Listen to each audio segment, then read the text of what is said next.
I'm joining you from Toronto, the Dish with One Spoon territory. The Dish with One Spoon is a treaty between the Anishinaabe, Mississaugas, and the Haudenosaunee that bound them to share the territory and protect the land. Subsequent Indigenous nations and peoples, Europeans, and all newcomers have come into this treaty in the spirit of peace, friendship, and respect. Ontario, from southern Ontario from the Great Lakes to Quebec and Lake Simcoe into the United States is what is referred to as the dish or the bowl. And the idea of the spoon is that we all share the same land and we have the same responsibility to take good care of it, only take what we need and make sure there's enough for everybody else. As a scientist, an educator, and a science communicator, my responsibility towards the Indigenous people is to learn more about Indigenous science, make space for it, be mindful of it, learn every day, and make sure I take good care of the land that I live on. Tonight's panel is a very exciting one. It's all about money. It's figuring out how to negotiate your salary, when you get asked to do things, get pulled into talks, panels, and other things. How much can you really charge for? But we really want tonight's panel to be driven by you and with your questions. So I'll put in the chat the link that we have to Slido. You can go onto the website, enter in the code, and from there you can put in whatever questions that you have from our panelists, or you can vote up other questions.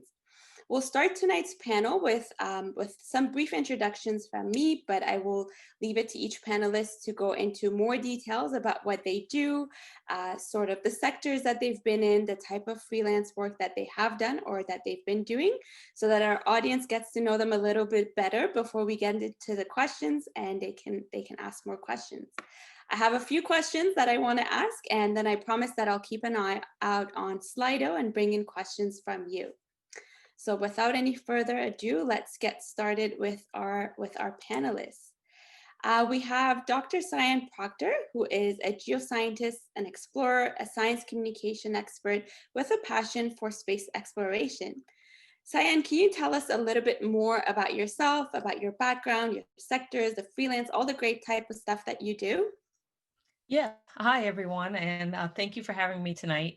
I have been a geoscience professor at the community college for 21 years now, and it's interesting because the salary at the community college is based on your education and your experience, but they have this tiered system of how you figure out where you are on the salary, and I can explain that more later. But in the last 10 years, I've really kind of branched out and I've been doing a lot more speaking. And that can be anywhere from middle school all the way up through university, and for retired senior citizens, kind of seasoned individuals. And so just the range of options there, but also I've been doing a lot of television. And so I think this year I'm in the process of shooting my third show for the Science Channel and Discovery Network and things like that. And so that a lot of my outreach that I do now is for those kinds of things and figuring out how to get paid to do that, to share your expertise, and when you should ask to get paid. That's a great point. Yes. When can you start asking to get paid? Thanks for that great introduction. Our next panelist is Loretta Hidalgo Whitesides. She's a founder astronaut at Virgin Galactic and the author of the new Right Stuff, using space to bring out the best in you. Loretta, can you tell us a little bit more about yourself, your background, and the types of things you're involved with? Oh, you're on mute. Right, first unclick mute. So my background is as a scientist also. I'm an astrobiologist by training. So I was, did that for undergrad and went on to have a master's degree as well. And yeah, so it was when I left academia that I had to sort of figure out how to make it on my own. And I did things between undergrad and grad as well. So, that was a lot of fun. I worked at NASA Ames and got to go up to the Canadian Arctic and do research up there, and went to the bottom of the ocean. Actually, that was conveniently after I dropped out of PhD school. I had plenty of time on my hands to go to the bottom of the ocean with James Cameron on a month's notice. I was like, I could do that. That sounds great. Let's go. And flew for Zero Gravity Corporation for 10 years. And now I run my own nonprofit, which is Yuri's Night, which is the World Space Party, sort of doing space communication outreach in that capacity. And we just launched our new SpaceKind courses online, which is something I'm really excited about, that I'm working on now, writing my books. And I consult a bit, and I do speaking gigs. And I've worked, different jobs at NASA centers and things like that throughout my career. Amazing. I feel like that should be, swimming at the bottom of the ocean or flying 0G gravity should be everybody's graduation present. Like, you work towards it and do something. You earned it. Amazing. Our next panelist is Victoria Carter-Cortez. She's an astrophysicist and an aspiring space policymaker. She currently works as a consultant at PwC Space Practice. Thanks for joining us so late at the night for you, I guess. I'm glad you're awake and with us. Can you tell us a bit more about your background and the type of works that you're involved with? Thank you very much for the kind introduction, Sarah. Yes, delighted to be here with you all today. So my background is in science too. I did a physics undergraduate degree in London, in the UK, and then followed that with an astrophysics master's. And later had an opportunity to work for the European Space Agency as part of a graduate scheme that they host at their Washington, DC office, which was a very formative experience. And I got to see, activity on both sides of the Atlantic and how cooperation is fostered between different agencies across the world so we can make, the big space missions happen. And currently I am working out of Paris. So hello from France today, for PwC as a consultant. So day to day, we engage with governments and industry to, offer consulting services on a range of things across the board, across the different domains in the space sector, be that Earth observation through to navigation and so on. But aside, in sort of my free time, I'm very much involved in outreach, in science communication with a focus on Latin America. I was born in Bolivia, so I try to share a bit of my passion for space with Latin America. I'm very excited to be here to share on such an important topic, which I think is of value to us all. So thank you. Amazing. I'm so excited to hear more about, to get into more details of what you're doing. I feel like we're covering all aspects of space, from policy to bio to, academia, industry. Amazing. Last but not least, our panelist is Dr. Tanya Harrison, the Director of Science Strategy for the federal arm of Planet Labs. She's also an advocate for advancing the status of women in science and for accessibility in the geosciences. Tanya, can you tell us a bit more about your background and, maybe your nickname, Tanya of Mars, if you want to go into that? Sure. So right now I work in industry at Planet Labs, which is a commercial Earth observing company.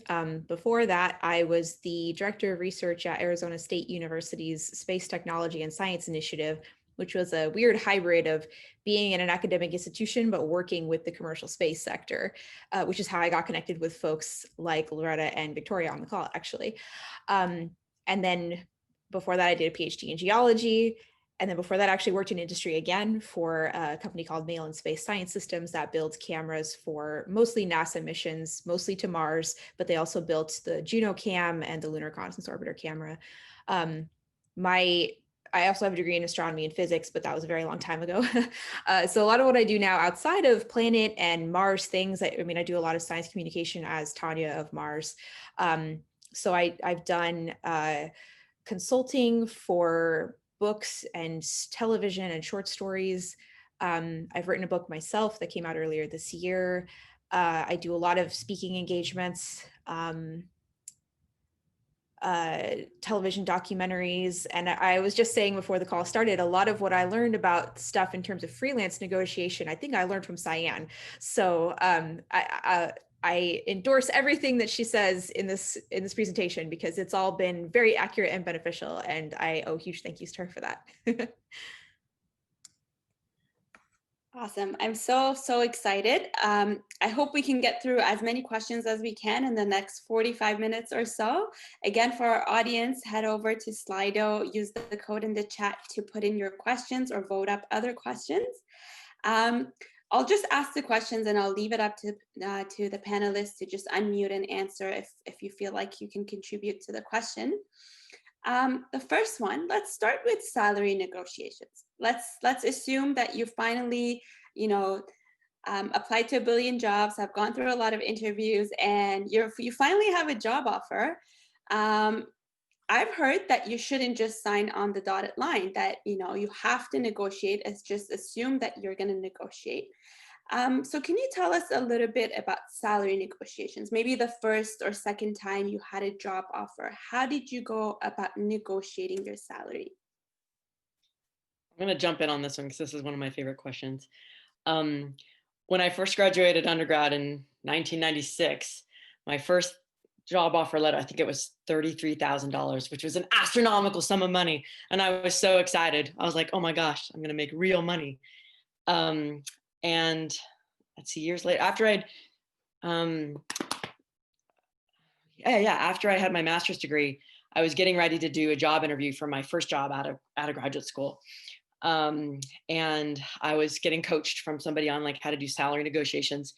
And they're like, okay, now think of the number that you're most, that you think is reasonable to ask for. And I was like, okay, thinking of the number I think is reasonable to ask for. And they're like, now double that number. And I was like, what? Double it?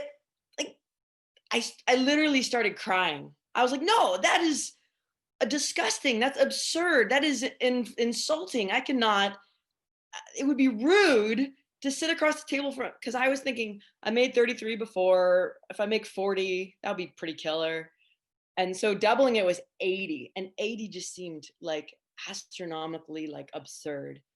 And I was really uncomfortable, and it made me realize like just how little power I had around money, and just how much money was just so hard for me. And I just remember, so like I was so glad that I did the work before the interview, because like I got the tears out of the way and like got comfortable with the idea, like, yeah, I can ask for that. I can do this. And just to finish the story, I went in, I did go into the interview.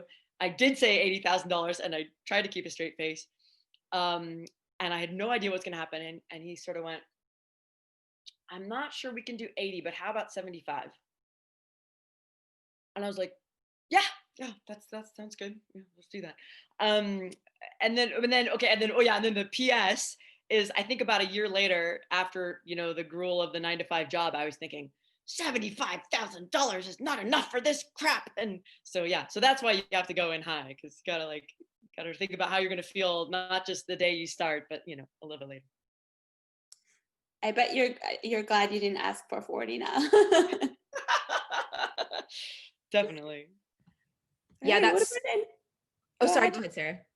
No, I was just going to ask if anybody else has any memories of the first or second time that they negotiated their salary. Yeah, that first number is so important, because it really sets the launch pad that you get to move upward from. And this is not something that I understood when I got my first job outside of, just research positions at a university. When I got my job at Malin, as a graduate TA in my master's program, I was making it was like 19 something a year. So, the poverty limit essentially. And I got offered this job for $55,000, which, I had the same reaction as Loretta. I was like, oh my God, that's so much money. I can't believe it. Like, I didn't negotiate at all. I was 21, I think. That just seemed like, I never imagined I would ever make that much money, because I had never made anything like that before. And then I had a conversation with someone that said, well, have you looked at the cost of living in San Diego? And I said, no. And then I realized when I moved there that $55,000 does not actually go that far in San Diego, or it certainly didn't in 2008. I'm sure it's even worse now. And so that's something really important to take into account, especially when you're in the space industry and you're looking at places maybe like, Planet's headquarters are in San Francisco. So when I started negotiating for my job at Planet, I looked on Glassdoor to get ideas of what kind of salary range I should be looking at for the job I was in San Francisco. I took the salary that I was making at ASU and I converted that to San Francisco dollars. There are online calculators that will tell you what the equivalent cost of living is. So it says like, well, if you make $60,000 in Phoenix, that translates to $120,000 in San Francisco to have the same quality of life. And that's exactly the number that I got when I thought I was going to have to move to San Francisco. And I was floored because if, as a postdoc, I was making $60,000 a year, which was quite painful because I had gone through, I started at 55 at Malin, worked there for a few years, then went back to grad school where I took a 75% pay cut, worked my way up through to get a PhD, to start a postdoc, making less than I had made 5 years earlier at a job in industry, and work my way back up again. So like seeing a number like $120,000, again, it's like, I never imagined I could make six figures, but $120,000 in San Francisco is not that much money. And so when you're looking at these things, don't be afraid to talk to people that work there to kind of get an idea of what you should be asking for. Glassdoor, as I mentioned, is a great way to see what similar positions at other companies in that area will pay. And then these cost of living calculators so that you know what to do. So when I came into Planet, I think that the minimum someone had told me to ask for if I was going to be based in San Francisco and having a PhD was $160,000. And I could not believe that number. I was like, that's insane. No, people don't make that much money. That's crazy. So I went in and I just gave them like an astronomically high number, and they did the same thing that Loretta was saying. They talked down and we negotiated to somewhere in the middle. And even then at the end of the day, I was like, I can't believe this just happened. So if you aim high, if they really want you as a candidate, they will still work with you. Obviously, don't go in and say, I want $250,000 for a job that is probably going to pay you like $80K. They'll say, goodbye, we'll find somebody else that is equally qualified. But, something within the realm of reasonability for the area that you're living in and the job that you're doing, generally they're going to want to negotiate because they've already picked you as a candidate. If they're asking you what you think your salary should be, you're already like in their mind as somebody that they want to hire. And they're probably not going to press undo and not want to hire you because you're trying to negotiate for a salary, right? They've already gone through the process of interviewing you and are interested. Those are great points. Good to know about the calculators online as well. We've got a question from the audience that's very relevant to what we're talking about right now as well. How do you avoid the woman get punished during salary negotiations?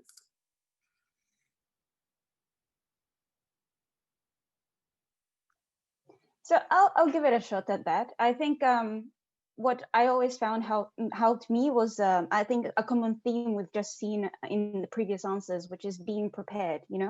So if you have done a bit of preparation, a bit of research, a bit of talking to people in the same industry who have similar jobs, to make yourself aware and savvy about what a fair rate it kind of is, if you haven't had that experience already, then that really prepares you to go in with confidence to say, okay, yeah, this like regardless of gender, this is what I should be expecting, and I can confidently say come across and state a figure when asked. I think that not having any hesitance or kind of doubt when you are speaking also is a very important thing, so that you're not projecting doubt, because I think it's sometimes you can go from not having an experience of working in a company or something like this. Maybe you've just done internships or like schemes that have fixed offers where there is no room for this. But I think it's important to have yourself well equipped, and there are people around you who are willing to have an open conversation, and give you some guidance and say, okay, is this crazy? Is this okay? Is this reasonable? What's kind of like the middle ground between what one should offer? So I think if you're well equipped, then it would be hard for somebody to maybe not give you what I think is a fair thing, regardless of gender.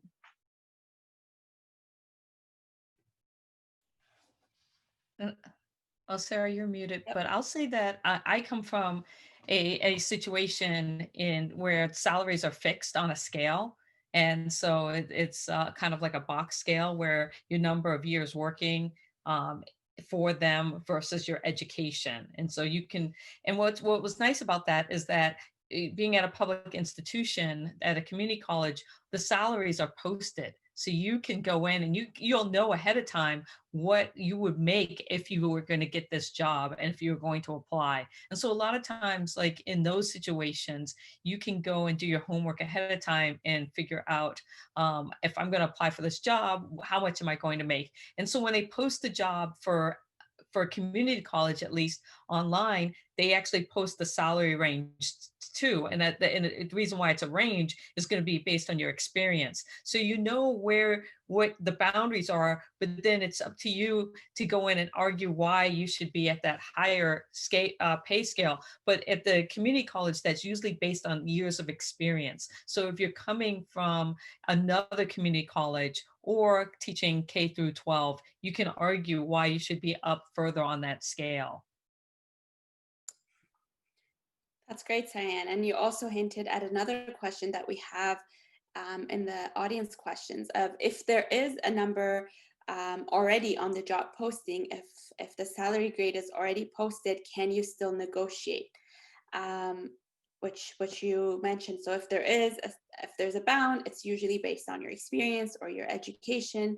And I guess you can still try to negotiate a little bit, but your only wiggle room is within the bounds that have been posted, especially in academia, at least. Yeah, for us, it's definitely that way because, again, they're trying to get at an equity issue of people with the same amount of experience getting paid the same. And so how do you keep people at least close? So if you have a master's, you're going to be in one category, but if you have a PhD, you're going to be in another category, but you could have different numbers of years of experience.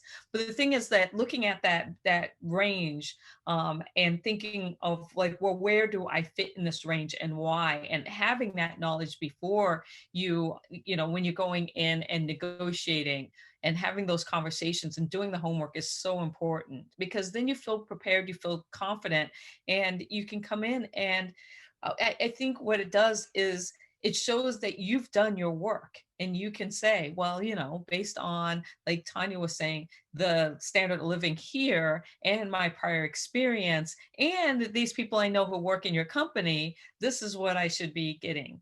And so those are some of the things that you can do ahead of time.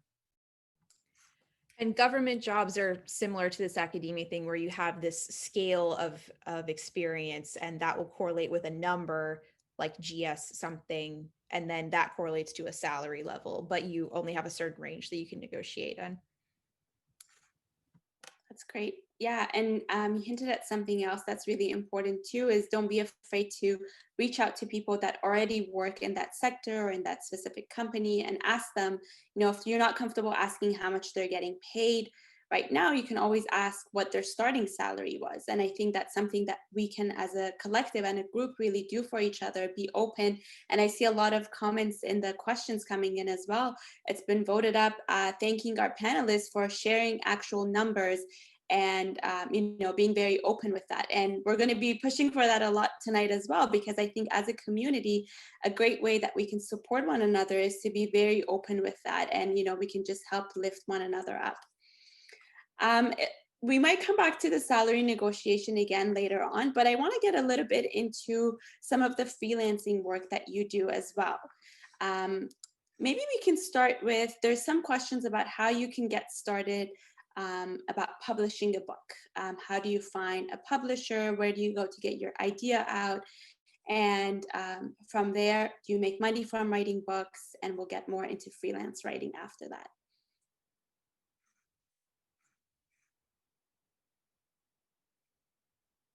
So if any of our authors want to chime in. Tanya was going to unmute first, but because I actually didn't have I don't have a publisher. I did try. I tried at least one or two, at least one publisher I tried.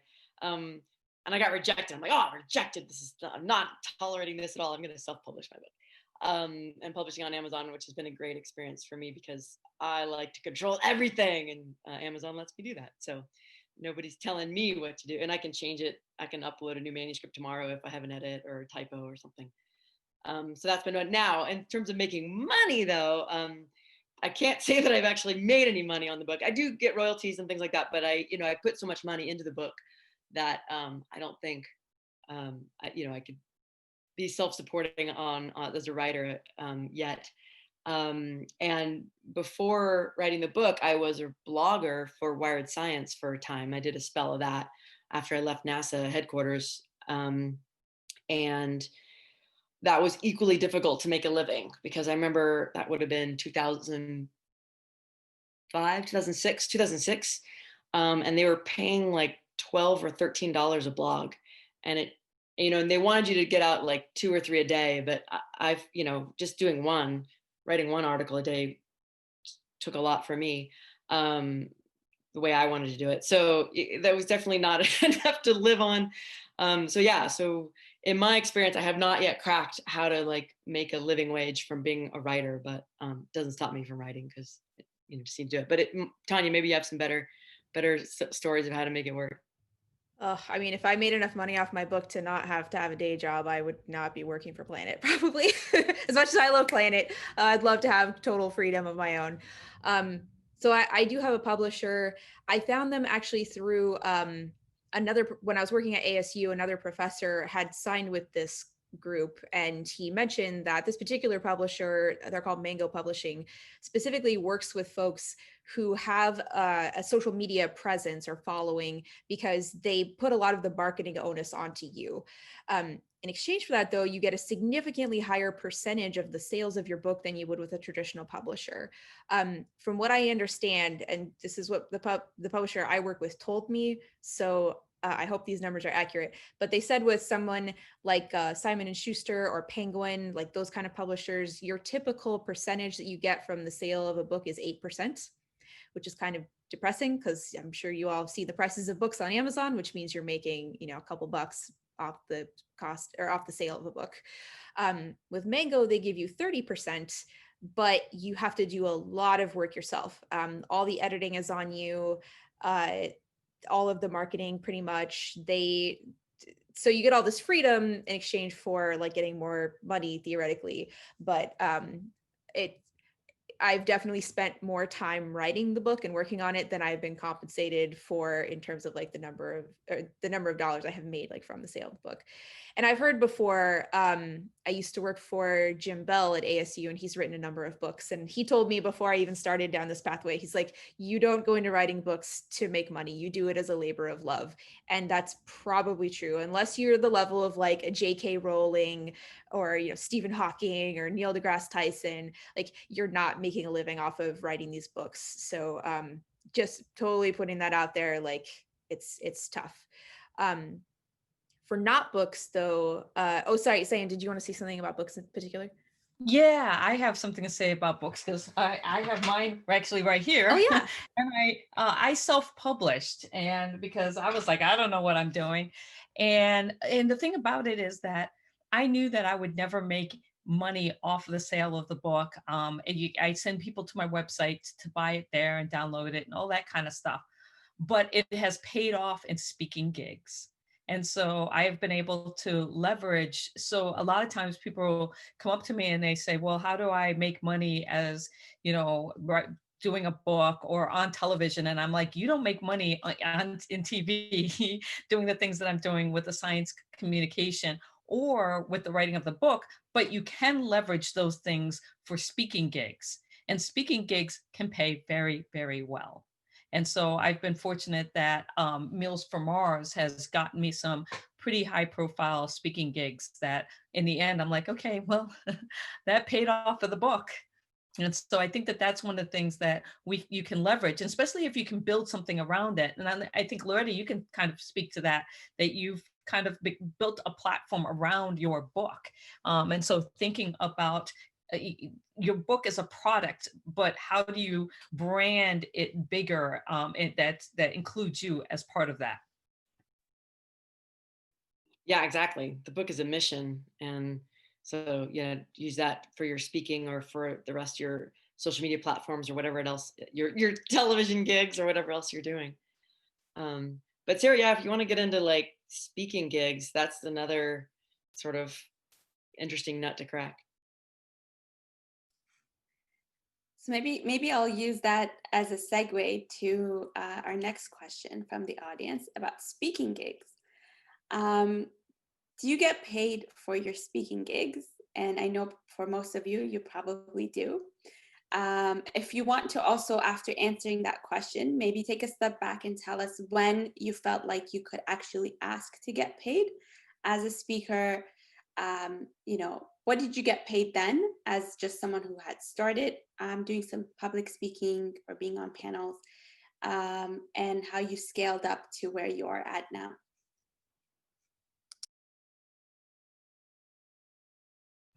Well, I can start there. And so I have done a lot for over 10 years and speaking gigs, and I am just really getting paid consistently now. COVID kind of put a hit on things because everybody's like, it's Zoom, you should be doing this for free.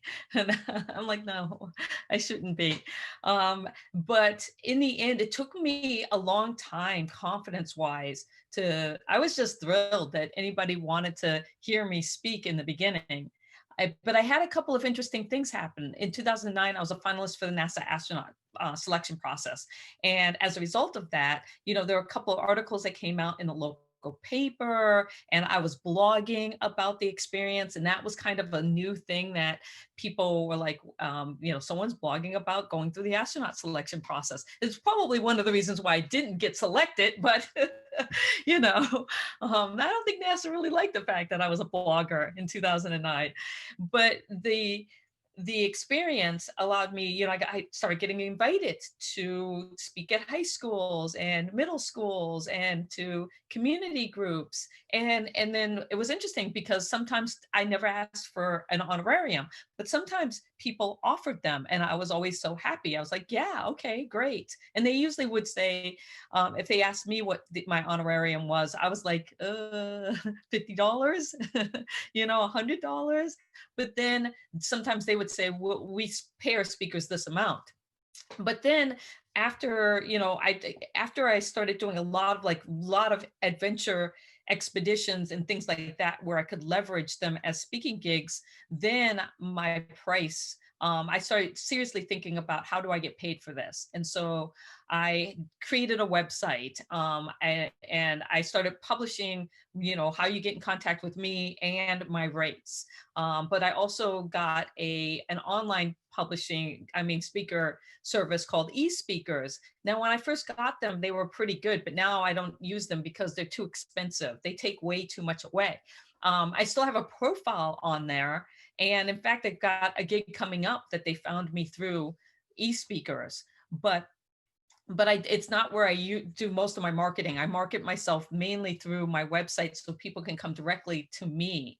And so now I have published rates. And it's funny, when I first did my eSpeakers, I was like really low, and you can see what other people were doing. And I was like, oh, I can't do that. But then somebody said to me, you need to raise your rates. They're really low. You've got to get up there. And we're talking, for an hour speaking gig, we're talking 5,000, 10,000. International, it can be 15 to 20,000. So we're not talking small amounts.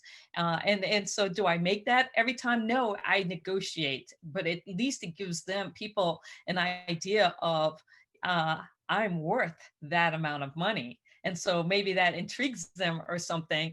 And it's really interesting now because I get an offer and they say, well, what is your rate? And I'll be like, what number should I throw out there? And so if I say, well, it's going to be $5,000. And when they're like, okay, that sounds great.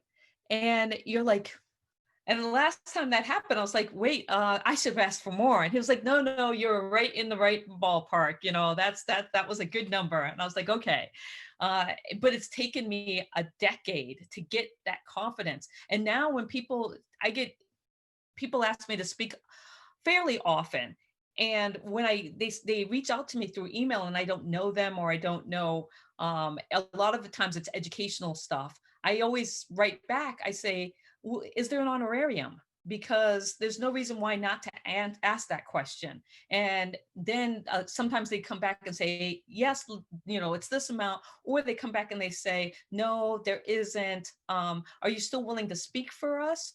Or would you like us to wait until we can get some money? And so there's a lot of room in there depending on what you want to do. So I would say that right now, 50% of my speaking gigs, actually a little bit higher now, because of COVID, 75% of my speaking gigs right now are unpaid and 25% are paid.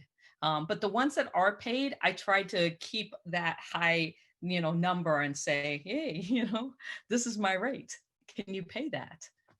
Because they're not paying for travel. So some of these organizations, especially conferences, have the money because they're used to flying in speakers and putting you up.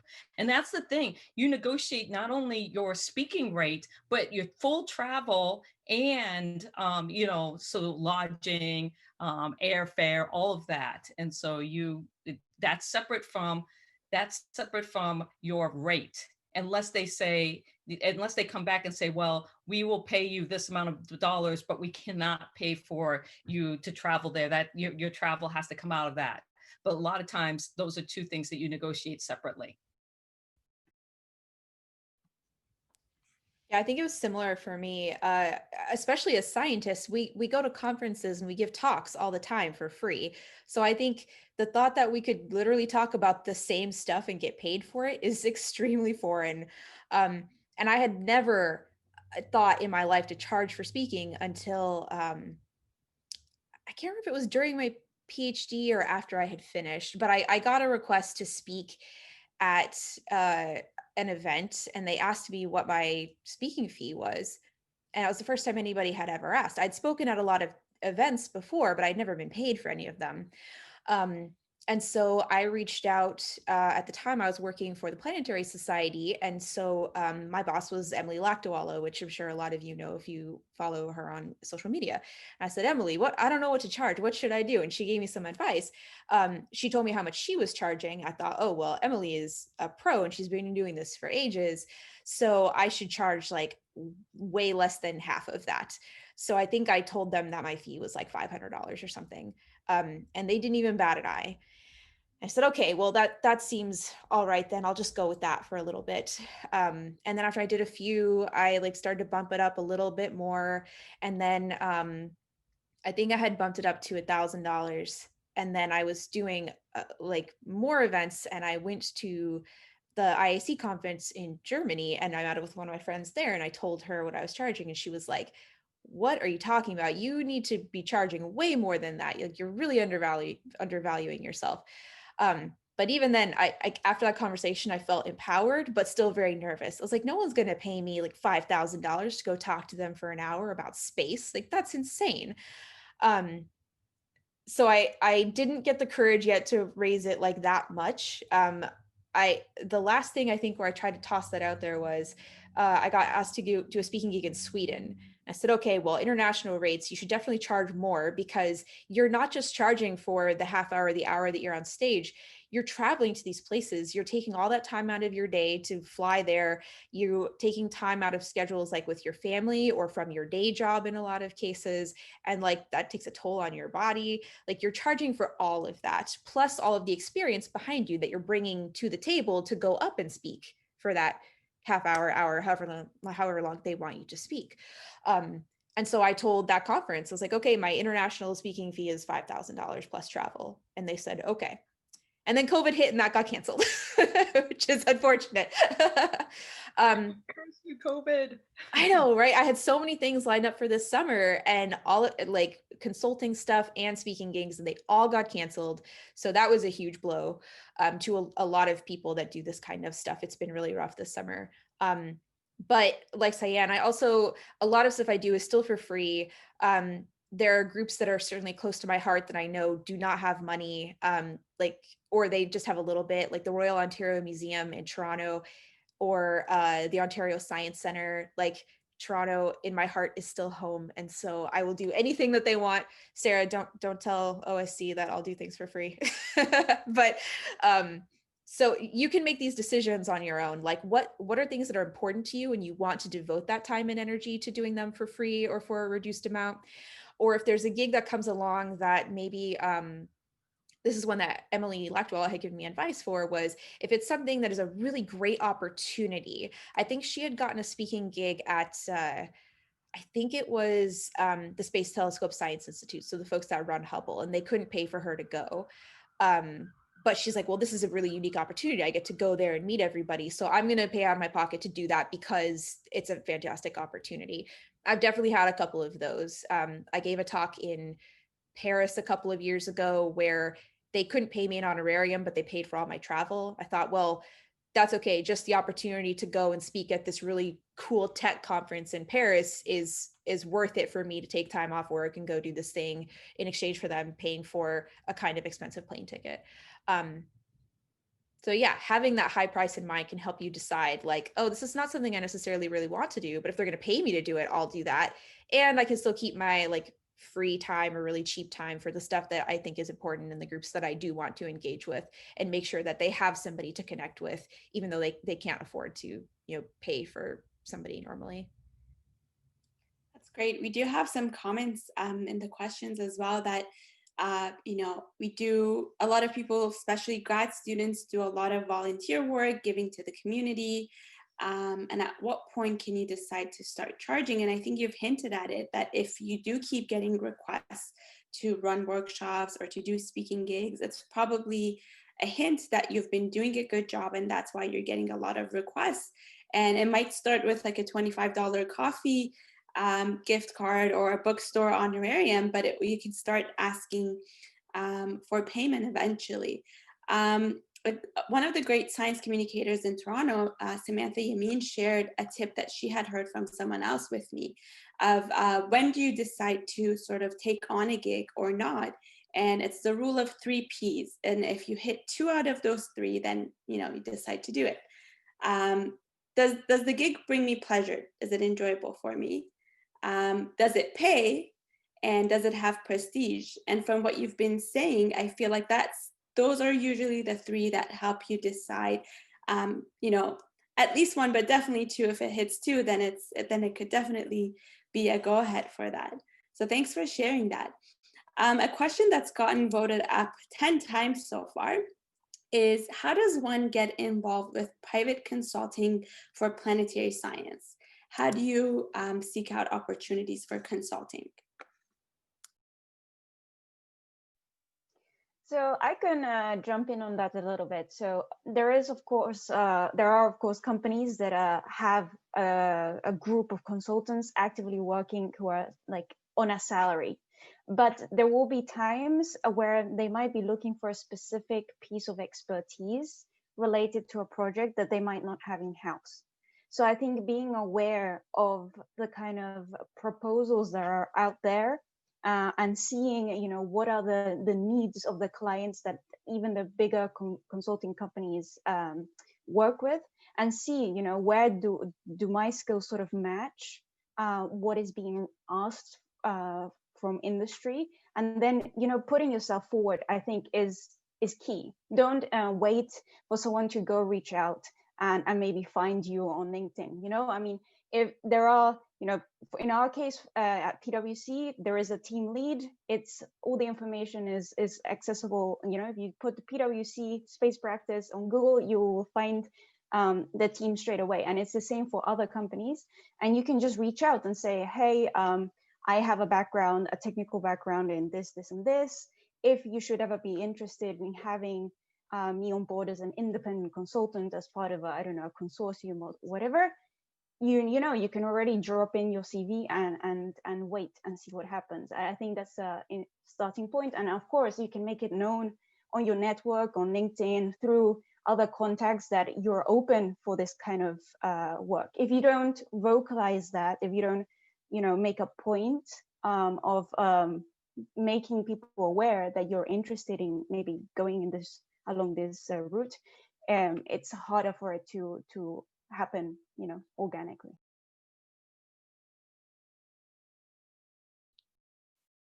And a lot of stuff is relationship based. So, you know, going to IAC or going to different conferences, meeting people, finding out what they're doing out, finding out what proposals they're working on. You're like, oh, and then you have a relationship with somebody, and then you can, you know, then they can think of you when they need help, or you can ask them like, hey, I know you're working on this thing, you know, is that something that, you know, I could get involved in? And just like Victoria said, don't be afraid to ask. Or, you know, I always tell my kids, you know, there's this in our culture, we have this thing like when you make a wish on your birthday candle, you know, you're not supposed to tell anyone. I'm like, no, that's terrible advice. Whatever you want to wish, if you want your wish to come true, you need to tell as many people as possible what you're going for, what you want, because otherwise they can't make it happen. And like, just like you like to help people, you know, people want to help you too. And so if you share what you're looking for, what you're creating, what you want to make it happen in your career, they can help guide you there. And I think it's really, you know, following up on that is, you know, making yourself known. And so a lot of my opportunities come from because my friends know that the things that I like to do, like you love space and you love food, NASA's looking for people to live in a habitat for 4 months. Oh, okay. Like weird stuff like that. Having a website and having your stuff published and updated on LinkedIn and letting yourself be known when you're on social media of how are you, you know, talking about yourself and the things that you're passionate about, so that when people know you, they think, oh, you know, this would be perfect for you, and they'll send it to you. They will think of you. And so that's one of the things that you want to do when you're connecting with people, is be really open with some of the things that you want to do, and really kind of knowing like where's your expertise, and making yourself known that I do this, I love these things, I'm really good at talking about this. And so and those opportunities will follow. Yeah, having that online presence is so key for that. I think all of the consulting kind of stuff that's come my way has been through LinkedIn and through my website, but a lot of the traffic to those tends to come from Twitter. And so having that presence out there and having spent, I guess, like 10 years just trumpeting like, hey, I'm a Mars expert constantly is really helpful. And then that way, those people either find you directly, or like Cyan said, other people remember, they're like, oh, they're looking for a Mars person. Well, I know a Mars person. And so that ties into also just the organic networking of making everybody that you know aware of what you do and the opportunities that you're looking for. And by voicing those things and saying what you want, it is actually more likely to happen. It's not sort of this like hippie mentality of like, oh, you just have to voice it to the universe and it'll manifest itself. It's more like nobody will think of you for certain things if they don't know that that's what you want to do. And you're like making that known to the world so that people will think of you for it. That's great. You hinted at a question that I had, but it's already been answered, of sort of, do you keep a portfolio of what you've done? So a website or your LinkedIn or your social media, as you do get gigs, it's good to sort of advocate for yourself and keep track and record of things that you're doing, so that more and more traffic comes through that as well. And I not only do that now, but a lot of times I will ask the host, whoever asked me to be a part of that event, for a quote to put on my website with that. So I will advertise that I went and did this event, and then I will have them a quote from them saying, Cyan was fantastic. All of our, you know, our speakers, I mean, our audience loved her, or whatever they want to say. And so that's something that is nice because it kind of verifies you also. And so think about trying to get those kinds of things. And if they can't pay you and you're doing something for free and you're building up your network, you can ask for those kinds of things. You know, I like to say, is there an honorarium? And when they come back and say no, and then I say, well, would you mind if, would you be able to provide me a quote for my website afterwards? Or can I use your logo on my website as somebody that I've given a talk to? Because that's kind of nice too, if you could be like, you know, people that I've reached, companies that I've been associated with. And so ways in which you can leverage yourself for, even though you're speaking for free, you're getting something out of it.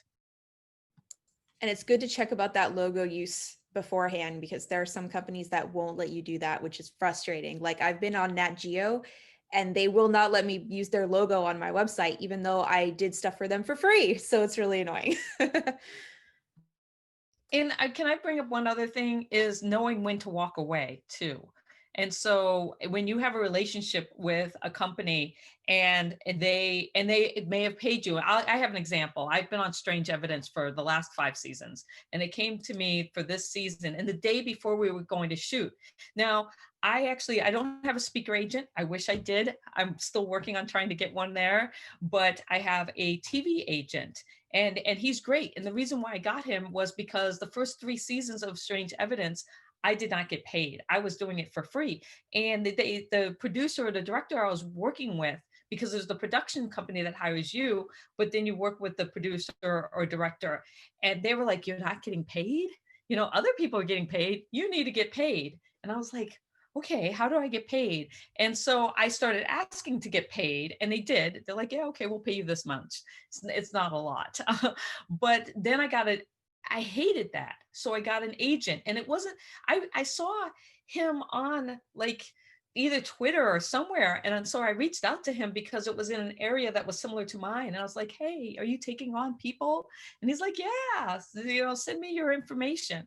And so now anytime somebody comes to me, I say, yes, here's my agent, work with him on my fee. And it's just taken that weight off. I know I'm going to get paid. But this last one with Strange Evidence, and I'd been with them for 5 years, the day before we were going to shoot, they called me up and said, we can't pay your day rate. And which was kind of a crazy move. And I go, well, what do you mean? And he wanted to pay me less than half of my day rate. And I go, well, wait a minute, you didn't even pay me the first 3 seasons. And he was like, yeah, that's bad on us. But, you know, we don't want to pay you what they were paying me before. They were like, well, we want to pay you this. They wanted to bring it down. And I walked away. I told my agent, because he was like, it's your call if you still want to do this. And I was like, no, you know, I'm going to leave. Bye. I don't need you anymore because I already have you on my resume. I can leave and go off and do something else because I can already leverage you. And so don't feel like you can't walk away from things, especially if you feel like they're abusing you. That's a great tip. Yeah, just because you've been working with a group or someone for a while, you know your worth, you know your value, you know what's important, and at what point you can move on. Because as you said, you've gotten what you needed from them, and if they can't sort of match your effort or what you need, then you can spend that time and energy on something else. That was really great. And something else that you said, Cyan, about your agent just reminded me of another tip I heard, is that when you do have a website, write it in third person and do have a contact page. And, you know, you can pretend to be your own agent, even if you don't have one, so that it makes that negotiation a little bit easier. They think, oh, this person has like an agent or someone that they go through for their speaking gigs or consultations. And it just makes that negotiation over email at least a little bit easier. So that was good. Thanks for reminding me of that. We're coming to a close. We have about 5 minutes. And I wanted to sort of wrap up a few questions into one. And I think it's something that as a support, as the Women in Space conference and folks that are interested, something that we can do moving forward. I always like to have, you know, an actionable item from these great panels moving forward. Is there something like a Google Sheets or somewhere where people are putting their salaries or the rates. For example, I get hired at a university or at a startup, and sometimes it's very niche. If you post about a small place, everybody will know who you are, even if you want it to be anonymous. So maybe even under a broader umbrella, posting salaries, posting how much you get paid as a speaking gig, so that when you do get approached, you're not sort of undercut, or you have a reference point to go off of. So I wanted to know if you know of anything that already exists, and if not, if we can maybe moving forward, we can create something on our website or something that we can go ahead and post stuff. But I'll start with, does anybody have any ideas of something that already exists? There's a couple options. Someone just noted in the chat. So Glassdoor is a really good one for looking at salaries in general. For speaking gigs and things like that in particular, you can look on websites like the National Speakers Bureau, and on there you've got folks kind of like in our range all the way up to Chris Hadfield and Bill Nye and folks like that can command like $50,000 an hour. And, you know, you probably have to go into space before you can charge that much money. So just as a spoiler. But some of that stuff is out there. You just kind of have to know where to look. The tricky part is with the like consulting and speaking and all that kind of stuff. It's very dependent on like the experience that you have that you're bringing to the table when you're doing that. Like if you've been speaking for years and you have a PhD and like you're kind of known as an expert in the thing that you do, you can command more money than you can if you are a graduate student. Like that's just the way the world tends to work. Granted, you could be a graduate student who's super famous, like a really big social media influencer or something, and then you might be able to charge a lot of money. So it's tricky. There's not like a standardized thing. And then even on the salaries, it's going to depend on experience and where you live really heavily. Because like those numbers that I gave you for San Francisco sound insane in like 90% of the rest of the country. But in San Francisco, that gets you like a studio apartment. Like you are not living large on even $150,000. Because if you take that applied to somewhere else, it's actually like $50,000. But those are a couple places that you can look at the Speaker Bureau websites, look at what different people are charging on there, and then look on Glassdoor in the areas and the industries and specifically the job titles of what you're looking for. So you can go in and say, well, I'm going to be an optics engineer. What do optics engineers in Boulder make? Just as an example.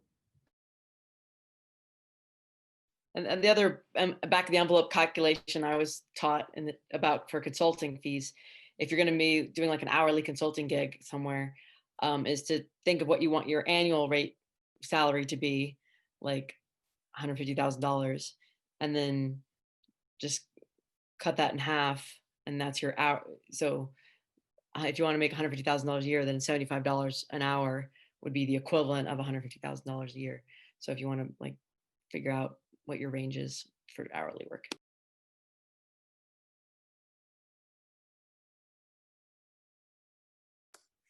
Great, thank you for those tips. That kind of brings us to an end. I know we still have a lot of questions that we didn't get through, and I don't want to volunteer our panelists because you've been so gracious with your time. What we might do is post these questions on Twitter with our conference hashtag, Women in SpaceCon.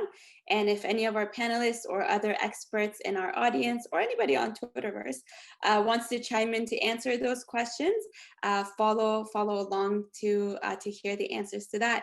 And I think a tip that maybe we can all keep in mind is as a group, as a support group, to be open about our salaries, about our payments, and you know, there's enough work for everybody, and we should be very open with that and with sharing. I've been very thankful to everybody that I've reached out to that has given me an actual number rather than just, you know, cutting corners, so that I wouldn't, you know, especially for new grads, for people that are just starting out, it's a lot harder.